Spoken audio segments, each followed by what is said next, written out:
الحمد لله رب العالمين والصلاة والسلام على أشرف الأنبياء وسيد المرسلين سيدنا ومولانا وحبيبنا محمد وعلى آله وأصحابه أجمعين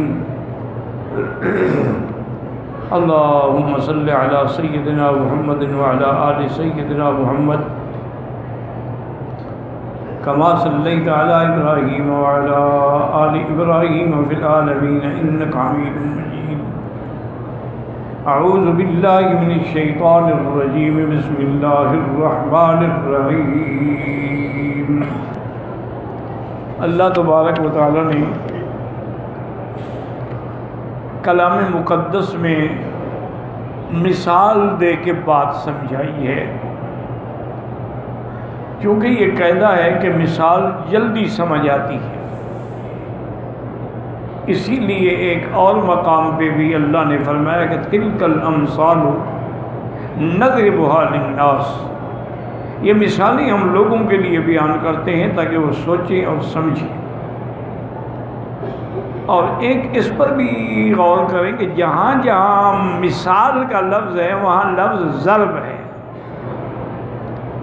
تلک الامثال نضربها یعنی کہ نبینها،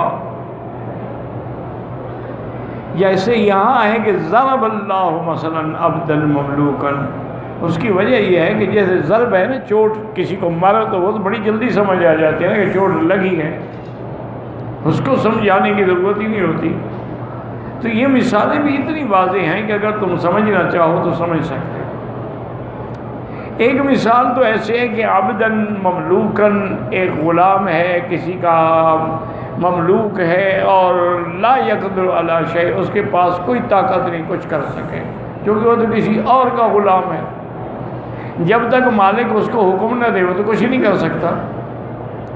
اور ایک وہ شخص ہے کہ من رزقناہ منا رزقا حسنا، جس کو ہم نے رزق عطا فرمایا اور بہت اعلیٰ رزق عطا فرمایا، اور وہ بھی ہوا ينفق منہ سرا وجہرا، وہ چپکے سے بھی اور کھل کے بھی اللہ کے راستے میں خرچ کرتا۔ اسی طرح ایک مسئلہ سمجھ رہے ہیں کہ جو زکوٰۃ مفروضہ ہے جو اللہ نے فرض کی ہے، اس کا تو ظاہر کر کے دینا افضل ہے تاکہ دوسروں کو بھی احساس ہو کہ بھی میں بھی زکوٰۃ ادا کروں۔ اور ایک صدقات نافلہ ہے، خیرات ہے مطلق، اس کو چپکے سے دینا چاہیے، حتیٰ کہ آپ نے فرمایا کہ گویا دائیں ہاتھ سے دو تو بائیں کو بھی پتہ نہ لگے۔ تو صدقات نافلہ میں چھپا کے دینا جو ہے وہ زیادہ محبوب ہے، اور جو زکوٰۃ مفروض ہے وہ تو فرض ہے، کسی پر احسان تو ہے نہیں، وہ تو ہم نے دینا ہی دینا ہے۔ بلکہ حضرت حسن بصری رحمۃ اللہ علیہ جو امام التابعین تھے، بیٹھے تھے تو ایک مسکین آئے، حضرت نے اس کے لیے چادر بچھائی، جگہ بنائی، اس کو بٹھایا۔ لوگ حیران ہوئے، انہوں نے ہؤلاء برید اللہ، اللہ کے بندے یہ تو ہمارے ڈاکیے ہیں جو ڈاک لے کے آخرت میں لے جائیں گے، ان کا ہم اکرام اور عزت نہ کریں تو کس کی عزت کریں گے؟ ہم تو بڑے آدمی کی عزت کرتے ہیں نا۔ اصل عزت کے مستحق تو یہ ہے کہ اگر دنیا میں غریب نہ ہو تو ہم زکوٰۃ کس کو دیں گے، ہم خیرات کس کو دیں گے، ہم صدقات کس کو دیں گے؟ تو ان کا وجود بھی تمہارے لیے نعمت ہے نا۔ تو اس لیے ہمیشہ یاد رکھیں کہ اگر صدقات واجبہ ہیں، زکوٰۃ جیسے دم ہے، اب یہ نہیں ہے کہ دم تم گھر کے اندر ذبح کر کے کھا جاؤ، نہیں، باقاعدہ منڈی میں جائیں گے، ذبح کریں گے، فقیروں میں تقسیم کریں گے تاکہ پتہ لگے لوگوں کو کہ اس نے غلطی کی لیکن اس کا جرمانہ ادا کر دیا۔ اور اللہ نے فرمایا کہ ایک وہ بندہ جو عبد تھا اور ایک یہ ہے جو اللہ کے راستے میں چھپے اور کھل کے خرچ کر رہا ہے، کیا یہ دونوں برابر ہو سکتے؟ کبھی بھی برابر نہیں ہو سکتے۔ اسی لیے اللہ نے مومنین کی صفت میں یہ لکھا ہے کہ الذین ينفقون اموالهم باللیل والنہار سرا وعلانیۃ، میرے بندے وہ ہیں جو مال میں نے ان کو دیا ہے وہ اللہ کے راستے میں خرچ کرتے ہیں، دن میں بھی، رات میں بھی، ظاہر میں بھی، خفیہ طریقے سے بھی۔ اور سب سے پہلے اللہ نے جو ایمان کی صفتیں ذکر کی ہیں والذین یؤمنون بالغیب ومما رزقناہم ينفقون۔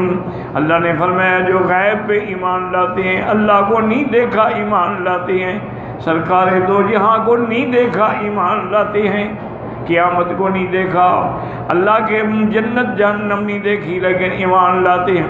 وَمِمَّا رَزَقْنَاهُمْ، اور جو ہم نے ان کو رزق دیا ہے وہ بھی اللہ کے راستے میں خرچ کرتے ہیں۔ اس لیے میرے آقا سرکار دو عالم صلی اللہ علیہ وسلم کے بارے میں بی بی عائشہ فرماتی ہے کہ جب رمضان شریف کا مہینہ آتا تھا تو سرکار دو عالم کی سخاوت اور خیرات ایسی ہوتی تھی جیسے ہوا ٹھنڈی چل رہی ہو۔ کیا مانا کہ جب ہوا چلتی ہے سب کو لگتی ہے نا، مسلمان کو بھی لگتی ہے، کافر کو بھی لگتی ہے، اپنے کو بھی لگتی ہے، پرائے کو بھی لگتی ہے، تو حضور بھی پھر سخاوت میں نہیں دیکھتے تھے کہ لینے والا کون ہے، کوئی بھی آ گیا اس کو دے دیا۔ اور اسی طرح میرے آقا ہمیشہ حضرت بلال کو فرماتے تھے انفق بلالا انفق بلالا، بلال اللہ کے راستے میں خرچ کرو خرچ کرو، فلا تخشى على ذي العرش اقلالا، عرش والے سے تم نہ ڈرو کہ ہمیں بھوکا کر دیں گے، بالکل خرچ کرو دیتے رہو۔ اور قرآن کا وعدہ ہے وما انفقتم من شيء فهو يخلفه، جو تم اللہ کے راستے میں خرچ کرو گے اس کا بدلہ اللہ تبارک و تعالی فوراً عطا فرماتے ہیں۔ اسی لیے علماء نے لکھا ہے، اولیاء اللہ نے بھی لکھا ہے کہ یہ تجربہ ہے کہ جو بندہ عمرے میں یا حج میں جتنا خرچ کرے گا واپس جائے گا اللہ دے دیں گے۔ اللہ کسی کا احسان رکھنا نہیں چاہتا کہ تم نے میرے گھر کے لیے خرچ کیا ہے، میری کیا کمی ہے، میرے خزانے میں کیا کمی ہے۔ ایک دن بڑا عجیب واقعہ پیش آیا کہ حضرت بلال جو حضور کے خادم تھے رضی اللہ عنہ آئے تو بڑے اداس، بڑے پریشان اور چہرے پہ غم۔ تو سرکار دو عالم نے فرمایا بلال کیا بات ہے، کیوں پریشان؟ انہوں نے کہا حضور میں کیا کروں، آپ کہتے ہیں خرچ کرو خرچ کرو خرچ کرو، میں کرتا رہتا ہوں۔ تو ایک یہودی سے میں سامان لے کے لوگوں کو تقسیم کرتا رہتا ہوں، خیرات کرتا رہتا ہوں آپ کے حکم پر۔ آج اس یہودی بدبخت نے مجھے بازار میں پکڑ لیا اور کہا کہ بلال دیکھو اتنا پیسہ بن گیا ہے تمہارے ذمے،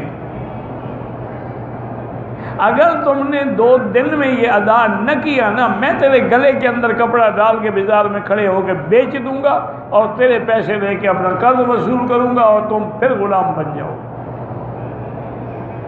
تو نے کہا حضور اب میں کیا کروں، وہ تو مجھے بیچ دے گا بدبخت۔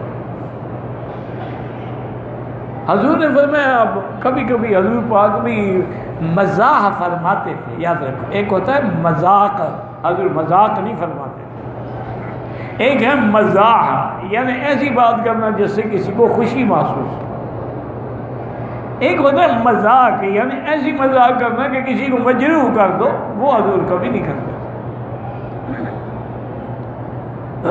تو حضور نے فرمایا اچھا بلال دیکھو یہ واقعی مشکل تو آ گئی، لیکن اس کا تم نے کیا حل سوچا ہے، کیا کرو گے؟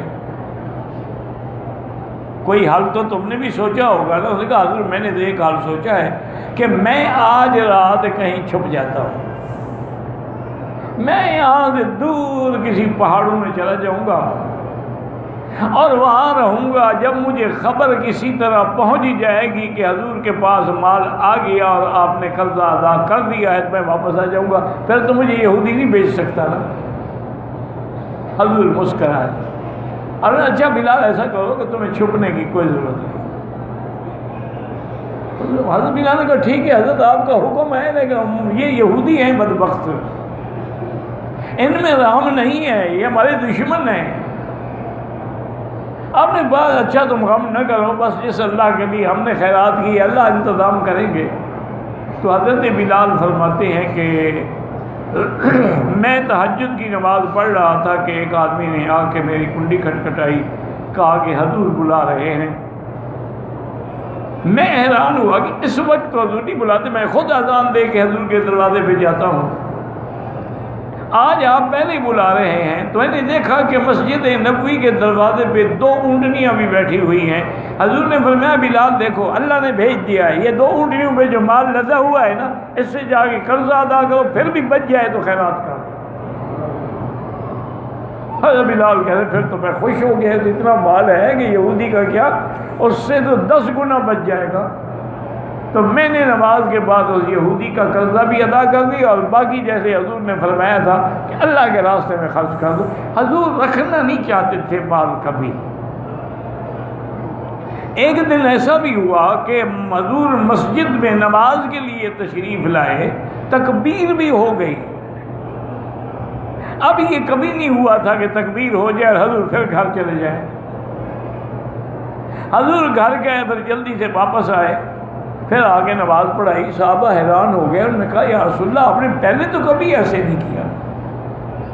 آپ نے فرمایا میں جب مصلی پہ آیا تو مجھے یاد آیا کہ میرے گھر میں ایک چھوٹا سا ٹکڑا سونے کا پڑا ہوا ہے، تو لا ينبغي لنبي ان يكون في بيته قطعة من ذهب، یہ نبی کی شان نہیں کہ اس کے گھر میں سونا ہو. تو میں نے جا کے بیوی کو کہا کہ اس کو خیرات کر دو. وہ حکم دے کے اب میں آیا ہوں نماز پڑھانے کے.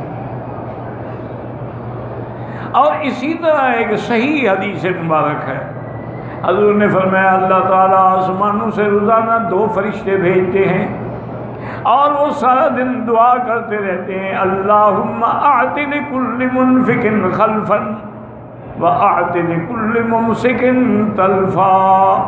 یا اللہ جو تیرے راستے پہ خرچ کر رہے ہیں ان کو بدلہ عطا فرما، اور جو بخل کرتے ہیں ان کے مال میں بربادی کر دے. تو وہ فرشتے بھی دعا کرتے رہتے ہیں خرچ کرنے والوں کے لیے. اللہ تعالیٰ کے فرشتے بھی مانگتے ہیں کہ اللہ ان کو اور زیادہ عطا فرما تاکہ تیرے راستے میں اور زیادہ خرچ کر سکیں. اور جو بخیل ہیں ان کی ہلاکت کی دعا مانگتے ہیں کہ یا اللہ ان کے مال میں ہلاکت نازل کر دے. تو اس لیے ہمیشہ یاد رکھیں. اور اسی طرح روایات اسرائیلیہ میں یعنی سابقہ کتابوں میں تورات میں یہ ایک روایت موجود ہے، حدیث قدسی ہے کہ اللہ فرماتے ہیں یا ابن آدم خلقتک لعبادتی فلا تلعب. اے آدم کے بیٹے میں نے تجھے اپنی عبادت کے لیے پیدا کیا ہے، تو کس کھیل کود میں پڑا ہوا ہے، کبھی کمانے میں، کبھی نوکری میں، کبھی مزدوری میں. تمہیں میں نے اپنی عبادت کے لیے پیدا کیا، اس لیے تو نہیں پیدا کیا. وَقَسَّمْتُ رِزْقَكَ فَلَا تَتْعَبْ، اور میں نے تیرا رزق بھی لکھ دیا ہے، پھر اپنے آپ کو کیوں مشقت میں ڈالتے ہو؟ جو لکھا ہے وہی ملے گا، خامخواہ بلا وجہ تاب کرنے کی کیا ضرورت ہے؟ اپنی حد تک کوشش کرو، اسباب پہ عمل کرو، لیکن جو مقدر ہے وہی ملے گا. اسی لیے عرب کا ایک محاورہ ہے کہ النصیب یصیب، جو تیرے نصیب میں ہے وہ تجھے پہنچے گا. ولو تحت الجبلین، چاہے 2 پہاڑوں کے نیچے بھی کوئی رکھ دے، لیکن تیرے نصیب میں ہے تو وہ تمہیں ملے گا. تو اس لیے ہمیشہ یاد رکھے کہ خرچ کرنے والا اور نہ کرنے والا کبھی برابر ہو سکتے ہیں، یعنی نہیں ہو سکتے. الحمدللہ، اللہ کا شکر ہے کہ بات واضح ہو گئی. بل اکثرهم لا يعلمون، لیکن اب بھی اکثریت ایسی ہے ان چیزوں کو دیکھنے کے بعد، سمجھنے کے بعد بھی نہیں جانتے ہیں. اور اسی طرح ہمیشہ یاد رکھیں کہ جو لوگ اللہ کے راستے میں خرچ کرتے ہیں، خیرات کرتے ہیں، دسترخوان لگاتے ہیں، مسکینوں کو کھلاتے ہیں، ان کو کبھی آپ نے بھوکا نہیں دیکھا ہوگا. سرمایہ دار ارب پتی کو آپ نے دیکھا ہوگا کہ بھوکے ہو گئے، لیکن اللہ کے راستے میں دینے والے کو خدا کبھی بھوکا نہیں کرتا. اب اللہ پاک نے دوسری مثال بیان فرمائی، وَضَرَبَ اللَّهُ مَثَلًا رَجُلَيْنِ، اللہ نے اب 2 آدمیوں کی مثال کی ہے. أَحَدُهُمَا أَبْكَمْ، ایک ان میں ایسا ہے جو بول بھی نہیں سکتا. ابکم کہتے ہیں گنگے کو. ابکم لا یقدر علی شیء، اور کچھ کر بھی نہیں سکتا، نہ کچھ کہہ سکتا ہے نہ کچھ کر سکتا ہے. وَهُوَ كَلٌّ عَلَى مَوْلَاهُ، اور اپنے سردار کے لیے بھی عذاب ہے، بوجھ ہے. اَيْنَمَا يُوَجِّهُ لَا يَأْتِ بِخَيْرٍ، جہاں بھی بھیجو وہ کوئی بھلائی کا کام کر، وہ سمجھتا ہی کچھ نہیں، نہ بول سکتا ہے نہ سن سکتا ہے، وہ کیا بھلائی لائے گا. اس کے مقابلے پہ اللہ نے فرمایا دوسرا بندہ ہے حل یستوی هو ومن یامر بالعدل، جو عدل کا حکم کرتا ہے، انصاف کا حکم کرتا ہے، وَهُوَ عَلَى صِرَاطٍ مستقیم، اور وہ سیدھے راستے پر ہے، لوگوں کو بھی سیدھے راستے کی ہدایت کرتا ہے۔ کیا وہ گنگا بہرا اور یہ ہدایت کرے برابر ہو سکتے ہیں؟ کبھی برابر نہیں ہو سکتے۔ اب آگے اللہ تبارک و تعالیٰ اپنے کمال علم اور کمال قدرت کا ذکر کرنے فرمایا وَلِلَّهِ غَيْبُ السَّمَاوَاتِ وَالْأَرْضِ، اللہ ہی کے لیے ہے جو آسمانوں اور زمینوں میں چیز چھپی ہوئی ہے، غیب ہے، کیونکہ علم غیب صرف اللہ کی ذات کے لیے ہے، علم محیط اللہ کی ذات کے لیے ہے۔ اللہ چاہتے ہیں تو کسی مسئلے پہ خبر کر دیتے ہیں، اگر نہ چاہیں تو پھر خبر نہیں کرتے ہیں۔ اس لیے فرمایا غیب للہ مقدم ہے، یعنی صرف اسی کے لیے ہے غیب۔ یہ کہنا کہ اولیاء اللہ کو غیب ہے، یہ کہنا کہ یہ بزرگوں کو غیب ہے، یہ بالکل کفر ہے۔ علم غیب اللہ کی صفت ہے، اور جو نص قطعی میں ہے جیسے فرمایا واللہ الذی لا الہ الا هو عالم الغیب والشہادہ، وہی ذات ہے جو چھپی چیزوں کو اور ظاہر کو جانتے ہیں۔ اسی طرح اللہ تبارک و تعالی نے فرمایا میرا مدنی اعلان کر دو کہ کل لا یعلم من فی السماوات والارض الغیب الا اللہ، آسمانوں اور زمینوں میں کوئی غیب نہیں جانتا، نہ جبریل جانتا ہے، نہ نبی، نہ ولی، کوئی نہیں جانتا۔ حتیٰ کہ اللہ نے فرمایا جن بزرگوں کو سمجھتے ہیں کہ یہ غیب دان ہیں، ان کے قبروں پہ جا کے منتیں مانتے ہیں، چڑھاوے چڑھاتے ہیں، وما یشعرون ایان یبعثون، ان کو تو خود یہ پتہ نہیں کہ کب قبروں سے اٹھیں گے۔ جن کو اپنے اٹھنے کا پتہ نہیں ہے تو ان کو تمہارے حالات کا کیسے پتہ ہے؟ باقی اللہ نے فرمایا یہ قیامت کے بارے میں بڑے شک میں ہیں۔ قیامت وما امر الساعۃ الا کلمح البصر او هو اقرب، اللہ تبارک فرمایا کہ قیامت قائم کرنا میرے لیے تو ایسے ہے جیسے کسی کی آنکھ کی پلک جھپکنا، پلک جھپکنے اس سے بھی پہلے ہم جب حکم دیں گے تو قیامت قائم ہو جائے گی۔ اللہ کے لیے کیا مشکل ہے؟ جب اللہ فیصلہ کرتے ہیں تو بس کہنے ارادے کی دیر ہے، فوراً وہ ہو جاتا ہے۔ ان اللہ علی کل شیء قدیر، اللہ تبارک و تعالی ہر چیز پہ قادر ہیں۔ اللہ تبارک و تعالی جو چاہیں جب تک چاہیں اس عالم کو برقرار رکھیں، جب چاہیں فنا کر دیں، جب چاہیں قیامت قائم فرما دیں۔ فرمایا واللہ اخرجکم من بطون امہاتکم لا تعلمون شیئا، وہ خداوند قدوس جس نے تمہیں ماؤں کے پیٹ سے نکالا اور جب تم پیدا ہوئے کچھ بھی نہیں جانتے تھے، تمہیں یہ بھی پتہ نہیں تھا کہ ماں کیا ہے، باپ کیا ہے، تمہیں یہ بھی پتہ نہیں تھا کہ میری غذا کیا ہے۔ وَجَعَلَ لَكُمُ السَّمْعَ وَالْأَبْصَارَ وَالْأَفْئِدَةَ، پھر اللہ نے تمہیں سننے کی قوت دی، دیکھنے کی قوت دی، دل دیا سمجھنے کے لیے، تاکہ تم اللہ کی نعمتوں کا شکر ادا کر سکو۔